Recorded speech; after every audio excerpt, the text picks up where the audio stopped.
आपण पाहत आहात RK न्यूज, बातमी तुमची, आवाज आमचा। शिरोळ तालुक्यातील स्थानिक स्वराज्य संस्थांच्या निवडणुका ताकदीने लढवणार आमदार सतेज पाटील समविचारी नेत्यांना सोबत घेणार। शिरोळ तालुक्याच्या सर्वांगीण विकासासाठी स्वर्गीय डॉक्टर अप्पासाहेब उर्फ सारे पाटील आणि स्वर्गीय दलित मित्र दिनकरराव यादव यांच्या कुटुंबियांनी आपले आयुष्य खर्ची घातले आहे। त्यामुळे या तालुक्याचे नंदनवन झाले। या तालुक्यातील स्थानिक स्वराज्य संस्थांच्या निवडणुका समविचारी नेत्यांच्या सोबत ताकदीने लढवून पुन्हा एकदा सत्ता काबीज करू असा विश्वास कोल्हापूर जिल्हा काँग्रेसचे अध्यक्ष आणि आमदार सतेज पाटील यांनी शिरोळ येथे व्यक्त केला। आगामी स्थानिक स्वराज्य संस्थांच्या निवडणुकीच्या पार्श्वभूमीवर शिरोळ येथे आमदार सतेज उर्फ बंटी पाटील यांनी शिरोळ, जयसिंगपूर नगर परिषद आणि तालुक्यातील जिल्हा परिषद व पंचायत समिती मतदारसंघातील प्रमुख पदाधिकारी, कार्यकर्ते आणि इच्छुक उमेदवारांची भेट घेऊन त्यांची मते जाणून घेतली। यावेळी ते बोलत होते।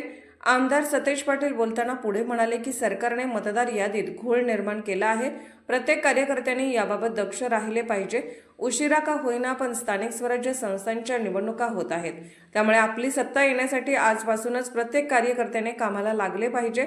शिरोळ तालुक्यात सत्ता खेचण्यासाठी श्री दत्त उद्योग समूहाचे प्रमुख गणपतराव पाटील, माजी खासदार राजू शेट्टी, माजी आमदार उल्हास पाटील, युवा नेते पृथ्वीराज सिंह यादव यांच्यासह समविचारी नेत्यांच्या सोबतीने या निवडणुकीला सामोरे जाणार आहेत। येत्या 4 दिवसात सर्व नेते मंडळींच्या उपस्थितीत तालुक्यात मोठा मेळावा घेऊन आपण आपली भूमिका मांडू असेही त्यांनी यावेळी शेवटी सांगितले।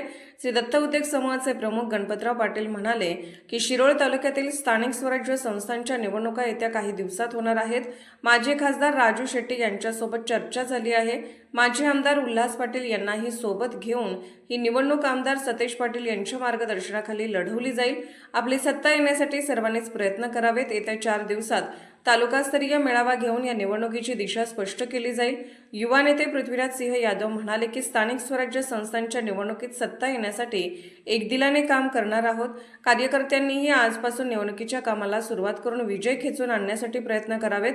अनेक कार्यकर्त्यांनी व इच्छुक उमेदवारांनी आमदार सतेज पाटील, सहकार महर्षी गणपतराव पाटील यांच्यासमोर आपली भूमिका मांडली। दत्त कारखान्याचे संचालक दरगू गावडे यांनी आभार मानले। RK न्यूज चॅनलला लाईक करा, शेअर करा आणि सबस्क्राईब करा।